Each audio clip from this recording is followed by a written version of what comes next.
స్ట్రాంగ్గా బేస్మెంట్ని డిజైన్ చేసుకుంటే మిగతావన్నీ సెట్ అయిపోతాయి. నేను చేస్తాను. ఇటు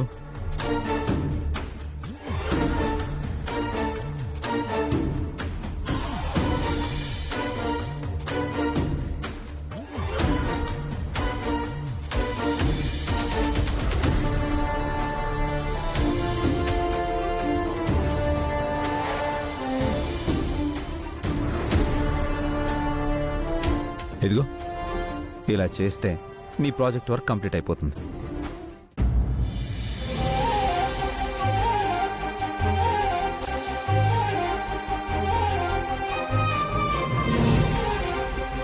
ఆ రోజు బాలా గారు నాకు అర్థం కాని ప్రాజెక్ట్ ని నాకు అర్థమయ్యేలా చెప్పి ఒక అద్భుతమైన ప్రాజెక్ట్ వర్క్ ఇవ్వడం వల్లే, అది సబ్మిట్ చేయడం వల్లే నాకు స్కాలర్షిప్ వచ్చిందక్కా. ఈ రోజే డౌన్లోడ్ చేయండి, మీ ఫేవరెట్ షోస్ చూడండి.